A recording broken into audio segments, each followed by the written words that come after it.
tren sekarang adalah tren usia muda justru yang banyak bunuh dirinya Di ya. mana?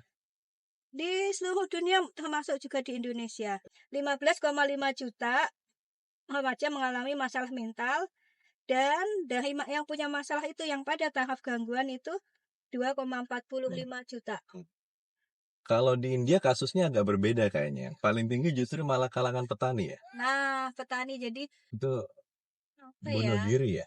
Ya, bunuh diri di Jakarta Utara ya, satu keluarga. Fenomena ini kayaknya agak apa ya, agak memprihatinkan gitu. Jadi bagaimana ini satu keluarga mereka bunuh diri, bapak mengikat dirinya dengan anak dan ibu juga demikian. Jadi 4 orang gitu. Ini kan satu hal yang mengerikan. Iya, tapi motifnya masih belum Mm-mm. diketahui ya, polisi belum mengumumkan Motifnya apa? motifnya apa. Kalau di luar Oke. negeri itu bagaimana ya?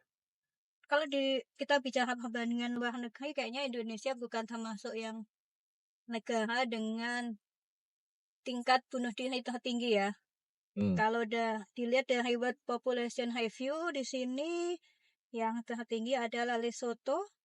Di sini tingkat bunuh dirinya itu 72,4 per 100.000 orang. Ya, Tinggi ya? tinggi. Di, diikuti oleh Guyana, Eswatini, dan Korea Selatan. Nah, Korea Selatan ini termasuk negara Padahal maju. negara maju ya? Ya, itu kalau Korea Selatan 28,6 kematian bunuh diri per 100.000 penduduk. Korea Utara dan Jepang, Korea Selatan dan Jepang ini relatif apa ya, tinggi dibanding negara-negara yang lain ya. Ada beberapa penelitian juga yang menyatakan bahwa makin tinggi tingkat pengangguran, semakin tinggi prevalensi bunuh diri. Dan ini secara ekonomi memang logis ya. Jadi, nah ini mungkin penyebab ini yang lebih utama terjadi di Jepang ya. Jadi banyaknya laki-laki yang stres mau pekerjaannya maupun kehilangan pekerjaan. Nah, kalau di Korea Selatan ini malah yang disoroti adalah tingkat bunuh diri yang tinggi di kalangan pelajar. Pelajar. Oh iya, itu yang terkenal banget ya. Jadi apa ya, demand terhadap prestasi akademis itu ternyata menjadi pressure yang Luar besar biasa. bagi masyarakat. Nah, kalau dilihat dari usia, tren sekarang adalah tren usia muda justru yang banyak bunuh dirinya Di ya. mana? Di seluruh dunia termasuk juga di Indonesia. Itu siapa yang ngomong? Jadi gini, dari 100.000 orang, 800.000 orang di dunia meninggal setiap tahunnya akibat bunuh diri, di mana 80-90% di antaranya dipicu oleh gangguan mental emosional, terutama depresi. Oh iya, itu masalah serius. Betul. Kejiwaan. Selain itu, korban pada umumnya adalah kelompok remaja dengan rentang usia 15-29 tahun. Usia Nah, produktif ya? ya betul. Pelajar dan usia produktif. Di Indonesia juga seperti itu.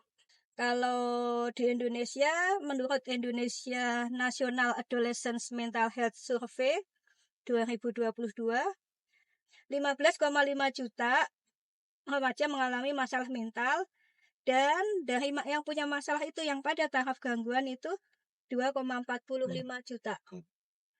Ya, Atau 5,5%. Banyak juga yang sampai pada tahap gangguan.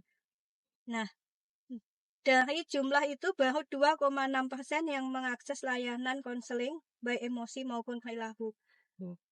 Nah, itu program salah satu capres dulu. Jadi kalau nggak salah Anies ya, itu pernah mengatakan itu di setiap puskesmas akan disediakan sebetulnya.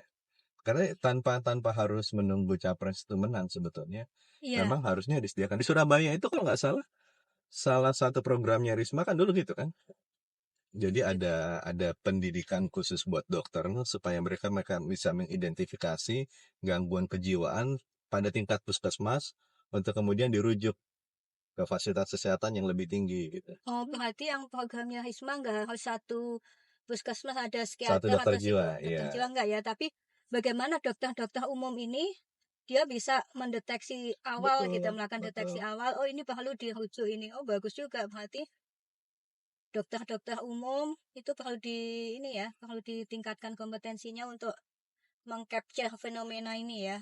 Iya betul, dan itu Betul. memang satu kebutuhan saat ini, apalagi dalam situasi sekarang harga-harga naik, banyak yang di PHK, Ya, tekanan hidup sekarang kan juga sudah nggak main-main gitu kan, iya. sekolah mahal, ya.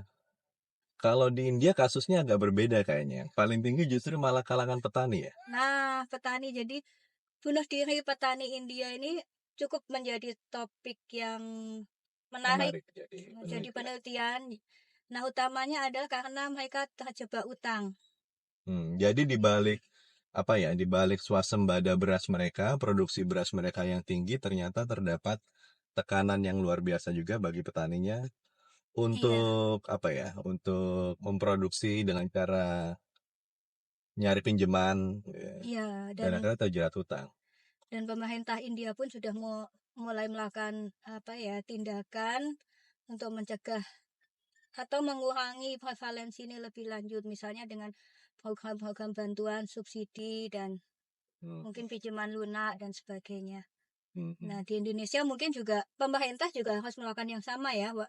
Jadi petani ini harus dipermudah atau didukung dari sisi inputnya, dari sisi permodalan gitu ya. Jadi kan modal petani itu banyak dan kalau begitu gagal panen mereka kadang-kadang udah nggak punya modal lagi. Semenjak COVID ini kan pasca COVID bisa dibilang gangguan tanpa henti ya semenjak COVID, outbreaking COVID, kemudian setelahnya COVID yang apa? Yang krisis pangan, inflasi, terus dan yang menarik adalah waktu negara-negara lain itu sebagian besar mengalami inflasi pada saat benar-benar pasca COVID. Nah, di Indonesia pasca pasca COVID relatif aman nih. Nah, di awal-awal tahun inilah banyak inflasi. Jadi ibaratnya kita itu gelombangnya terlambat. Apa ya, penyebabnya bukan didominasi oleh COVID kali ya kalau di Indonesia ya. Hal-hal yang lain ya mungkin.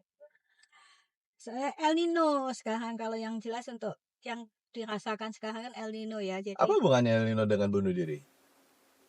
El Nino lah kalau misalnya harga beras melambung tinggi bagi masyarakat low end, mereka tidak mau membeli beras, ya mereka akan frustasi juga lah. Mungkin nggak sampai bunuh diri ya, tapi menyebabkan stres seperti Produksi itu. pangan gagal, Iya, betul. uang jutaan. Memang orang mikir ya apa ya, berpikir bahwa produksi pertanian itu sama halnya seperti produksi pabrikan. Hari ini masuk, hari ini juga keluar dan bisa langsung dinikmati hasilnya. Padahal semuanya kan tergantung sama alam kan.